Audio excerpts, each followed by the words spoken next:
Ne regardez pas à vous-même ou à votre croissance spirituelle, car vous faillirez en regardant à vous-même. Ne regardez pas non plus aux qualifications humaines, sinon vous ferez certainement aussi naufrage. Considérez le roc duquel vous avez été taillé. Ésaïe 51:1. Si vous enlevez un petit morceau de rocher et que vous le comparez à la masse du rocher, vous trouverez les mêmes caractéristiques dans les deux.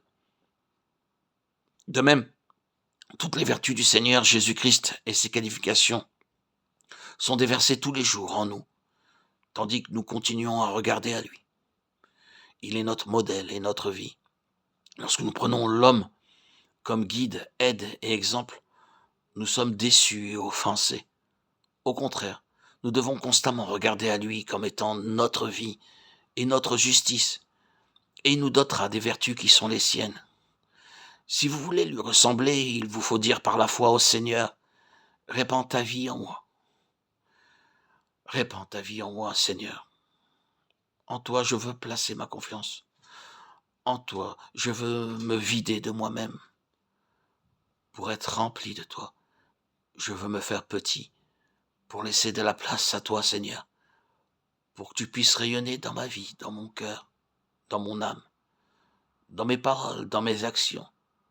Pour mon édification, Seigneur, je ne peux qu'en m'en remettre à toi, Seigneur, qu'à me vider de moi-même, de mes petits désirs, de mes convoitises, de mes désirs qui ne sont pas ta sainte volonté. Si vous voulez être humble, dites-lui, Seigneur, rends-moi doux et humble comme toi-même, aussi simplement que cela. Seigneur, rends-moi doux et humble, tout simplement. Si vous voulez aimer vos ennemis, dites-lui, Seigneur, donne-moi le même amour avec lequel tu as aimé tes ennemis quand tu as dit pardonne-leur, car ils ne savent pas ce qu'ils font. Nous regardons à lui de la même manière quand on nous fait des reproches. Et c'est ainsi que nous pouvons recevoir les vertus divines.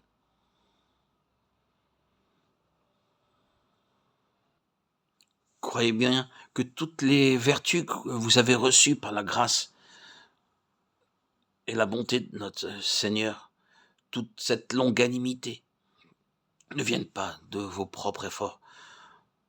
Ce sont les fruits du Saint-Esprit. Galates 5:20.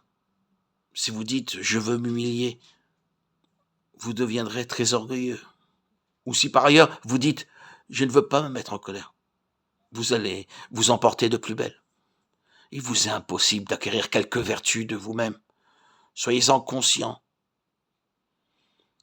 Dites au Seigneur donc par la foi, « Oh Seigneur, tu es ma justice, tu m'as donné ta nature. À présent, je suis sur le point de tomber en tentation.